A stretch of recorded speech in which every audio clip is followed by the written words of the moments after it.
Y en las últimas horas se supo que Tatiana, allí en la provincia de Chaco, fue estrangulada, también fue violada. Desde el día de ayer, el momento de la aparición de su cuerpo, las novedades hasta el momento han sido pocas, teniendo en cuenta que probablemente en el día de hoy se volvía a indagar al sospechoso, al detenido y a quien en realidad ya había declarado que había sido el autor del crimen. Estamos allí en Resistencia Chaco en vivo con nuestro compañero Claudio Portillo. Claudio, buenas tardes, contanos las novedades.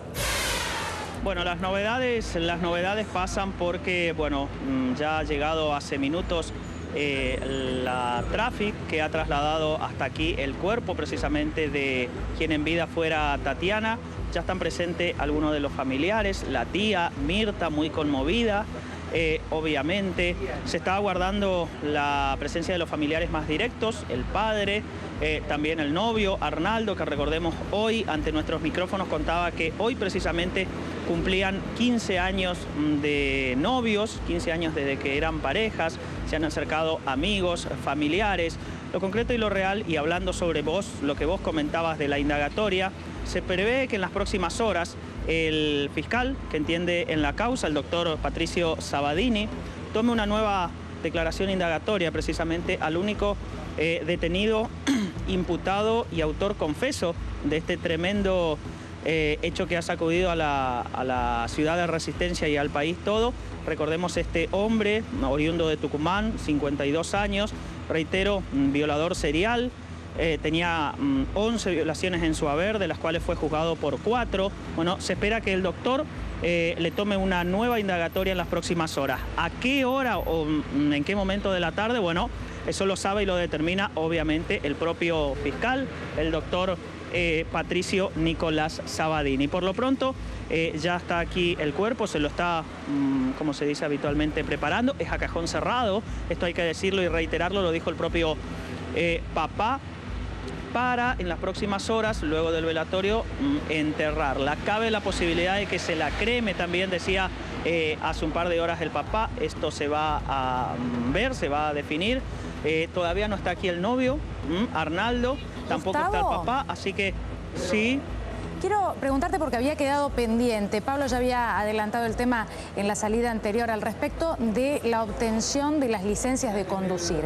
Y entendemos que no se las habrían dado allí en Resistencia, sino en Puerto Vilelas, vos me confirmarás si esto es así, y que en las últimas horas habló el intendente local al respecto de cómo había sido que este hombre había obtenido estas licencias, porque no se las habían dado legalmente.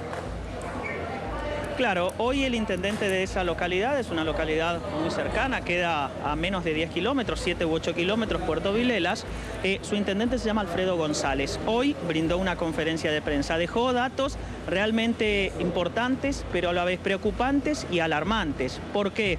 Porque este remisero, este violador serial, tenía no uno, 2 carnés apócrifos, con la numeración que correspondía. 1451 y 1452 era el carnet que fue realizado en forma apócrifa hace por lo menos 10 años atrás, decía el intendente. Si te parece, vayamos a compartir la palabra del intendente, precisamente de la localidad de Puerto Vilelas, desmintiendo que este violador serial haya realizado este carnet en su municipio. Esto dijo en el día de hoy el señor González, intendente de Puerto Vilelas. Lo escuchamos.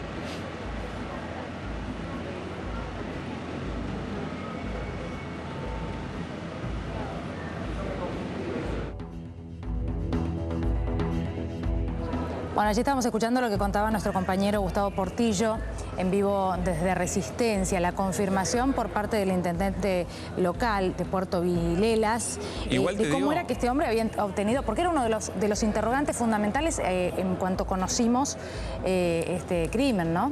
Igual el control me parece que tiene que estar al revés, no tanto controlar al momento de darle el carnet, sino controlarlo a él. Es decir, acá hay un control que tiene que existir sobre esta persona que está liberada en base a un beneficio de la justicia y con una obligación legal del Patronato de Liberados de hacer un seguimiento específico de estas personas, de cómo se van reinsertando en la sociedad, es decir, chequear que sea verdad el domicilio donde dicen que están viviendo, cómo se están ganando la vida, es decir, qué trabajo tienen, chequear que efectivamente ese trabajo exista. Por supuesto que también al momento de, teóricamente, supongo que está ya funcionando funcionando, esa ley que había en algún momento para unificar todos los registros, sí. Pero me parece que el control es al revés, el control es sobre él directamente, no tanto sobre la instancia de sacar un registro. Igual lo puede conseguir falso, como de hecho claro, ocurrió. A mí me da la sensación, Pablo, de que hay tres puntos diferentes en los que se podría haber evitado la muerte de Tatiana, porque en definitiva esto es lo que importa. La primera instancia tenía que ver con vigilar el cumplimiento de la condena. Aquí entra el papel protagónico del juez Axel López, que debía decidir, y hubo una advertencia concreta, a ver si este hombre estaba en condiciones de ser liberado o no, si iba a ser reincidente o no. La segunda instancia tiene que ver con esto que vos estás diciendo, el patronato de liberados y el seguimiento que debía hacer de las actividades de este hombre que, recordamos, había salido en libertad hace 15 días nada más. Bueno, ¿qué había hecho? Sobre todo durante los primeros 15 días, no estamos hablando de 3 años después. Y en tercer lugar, el momento en el que él logra obtener estos registros de conducir para realizar una actividad profesional, para trabajar además con estos registros, teniendo en cuenta que de esta manera era como él captaba a sus víctimas. Ahora, la verdad Gustavo, es que da la sensación de que todo falló, ¿no? Todo falló. Gustavo tiró un dato fuerte. Dijo, el patronato de liberados en el Chaco está de paro. ¿Cómo es esto, Gustavo? Bueno, vos sabés que aquí en la provincia del Chaco, te decía, vos sabés que aquí en la provincia del Chaco es común los paros por diferentes cuestiones, muchas políticas, otras no tanto. Lo concreto es que el dato es ese, nadie todavía lo ha descartado, que en esos momentos cuando ocurrió el hecho, estaban de paro precisamente en el patronato de liberados. Me dijeron, me comentaron que son 2 las personas que trabajan en el patronato de liberados. Lo concreto y lo real es que coincido con lo que decían ustedes. Aquí, lamentablemente... Ahora, 2 personas para controlar cuánta gente. Son las que muchísima gente, no hay una estimación oficial porque va rotando y va cambiando precisamente el número de los que tienen que controlar. ¿Qué falta personal? Falta personal y esto es lo concreto. Pero te decía, aquí fallaron muchos controles. Hoy recién comenzó, Gustavo, otra duda, clausularse la remisería. Otra duda que yo tengo de origen. Sí. ¿Por qué Cabeza estaba cumpliendo su detención en una prisión del Chaco, teniendo en cuenta que sus delitos los cometió acá y el juez originario es el juez de Capital Federal y demás? ¿Qué pasó? Bueno, esta es la gran pregunta que en su momento también se hizo y lo dijo ante nuestros micrófonos el doctor Sabadini. Creo que es la gran pregunta que se está haciendo todo el mundo. ¿Por qué un delincuente tenía que cumplir su pena acá? Y a partir de allí, ¿por qué fallaron tanto los controles? Y yo creo que se pudo haber evitado esto. Porque en Capital Federal seguramente el patronato de liberado tiene mayor capacidad, no sé, no se entiende, tal vez fue un pedido de él, con lo cual ahí tenemos otro beneficio, el solicitar ser trasladado a... Esto ocurre a veces y tiene cierta lógica, por ahí las personas tienen familia en tal o cual provincia, entonces piden estar cerca de sus seres queridos para recibir alguna visita y demás. No sé si este es el caso, ¿no es cierto? Pareciera que no, porque de hecho aparentemente no. Se hizo cargo una mujer que nada tenía que ver con él, no tenía ningún lazo de sangre, aparentemente ni mucho menos. No. Y el único contacto, entre comillas, esto que tenía Cabezas, el imputado, era un amigo conocido con pinche que tenía en Fontana, también con frondoso prontuario delictivo, pero que aparentemente, bueno, en un principio quedó desligado de la causa porque no sabía que había cometido este tremendo hecho precisamente Cabezas. Estuvo un par de horas, quedó en su momento demorado, pero fue liberado porque no había tenido participación ni directa ni indirecta en el asesinato. Gustavo, ¿y qué ha pasado en las últimas horas y en el día de hoy sobre todo? Porque sabemos que la desaparición de Tatiana desde un primer momento movilizó a una gran cantidad de gente allí en Resistencia, ¿no? De hecho, realizaron marchas en un primer momento pidiendo que apareciera y en la noche de ayer muy indignados, ¿no? Por el aparecimiento, por la aparición sin vida de Tatiana. ¿Estás al tanto, tenés idea de si han decidido concretar algún tipo de medida? Porque sabemos que aquí las Madres del Dolor van a hacer un pedido, por lo menos de juicio político, para el juez Axel López, porque creen que en él recaía la responsabilidad de haber liberado a este hombre, ¿no? De que estuviera justamente libre alguien que podía volver a cometer un delito. ¿Sabés si allí alguna voz se ha elevado hasta el momento al respecto de este tema?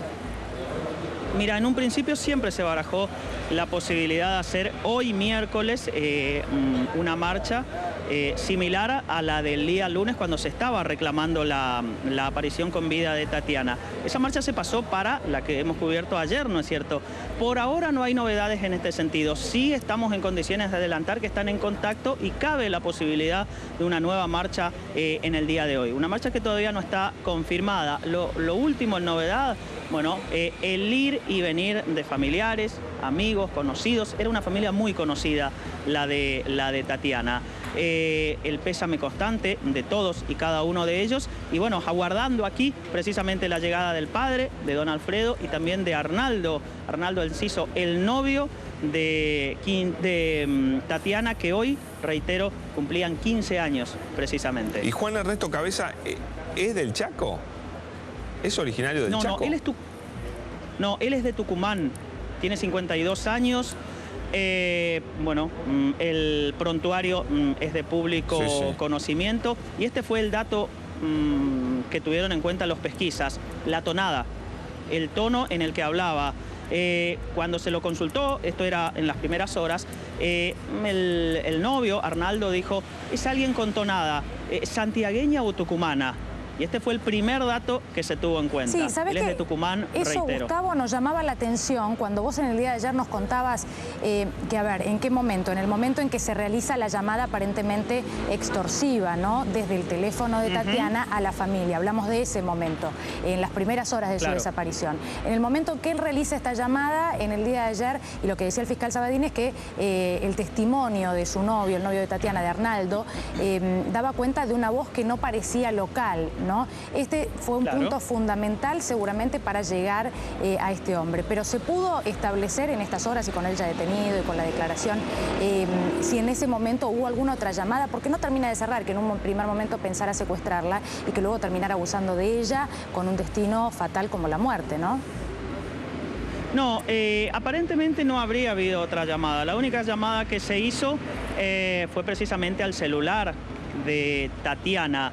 Las primeras palabras fueron, bueno, por eso en su momento se logró, después se llegó a producir el cambio de carátula, porque en un momento la carátula estaba como secuestro extorsivo, y después pasó secuestro extorsivo seguido de muerte y violación. Bueno, este fue el primer detalle a tener en cuenta, porque aparentemente Cabezas le habría dicho, quiero que me pagues lo que te voy a pedir, porque si no la vamos a hacer trabajar. Dijo, esto fue lo primero que nos dijo el padre y después nos confirmó el propio Arnaldo. De allí es que comenzó a barajarse en su momento la posibilidad de trata, que fue uno de los grandes temores también, y fue uno de los motivos, sí. Siguiendo el análisis del informe preliminar de la autopsia, con respecto a los horarios, la data de la muerte y demás, ¿qué te da la sensación? Que cuando se produce esta llamada ella ya estaba muerta y es una llamada desesperada de esta persona para bueno, tratar de sacar algo de plata o algo así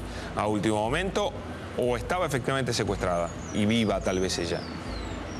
Mira, es una gran pregunta, es una muy buena pregunta. ¿Por qué? Porque la llamada se produjo, uno después con la experiencia y con lo que nos cuenta el fiscal y atando cabos, creo que es una excelente pregunta.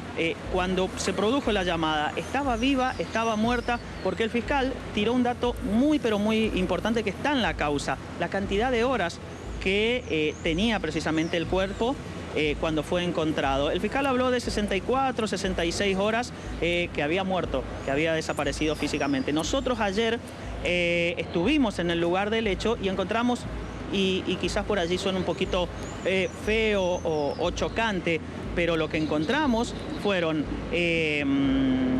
ramas chamuscadas,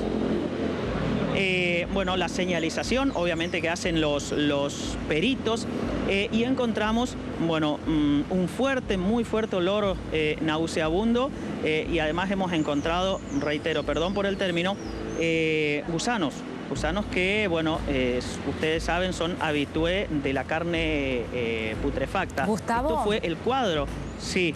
Yo quiero preguntarte escucho. al respecto de esto concretamente que estás explicando de la noche de ayer, porque todo ha sido muy rápido, ¿no? A partir del momento que supimos de la aparición del cuerpo sin vida de Tatiana.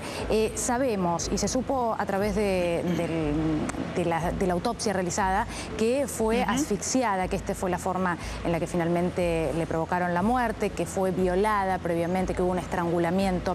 Yo te quiero preguntar si estaba en ese momento, el momento de la aparición del cuerpo, maniatada, porque este sería un dato fundamental también, ¿no? Preguntarnos cómo este hombre, el remisero, puede haberla mantenido muchas horas cautiva sin haberla llevado a otro lugar o dentro de su auto donde podrían haber sido o deberían haber sido vistos por otras personas, ¿no? Este es un dato fundamental también.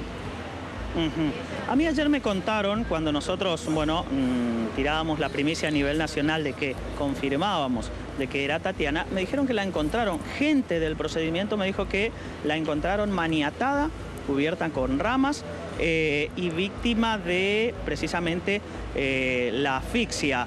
Después, con el correr de las horas, cuando los ánimos se fueron calmando y se tomaron bien las pericias, se demostró que fue violada, se supo que fue violada, que ella, y esto lo dijo el propio padre, era una chica con un temperamento, con un carácter muy fuerte, sí. Y obviamente que se resistió a esta violencia física que le aplicaron lamentablemente.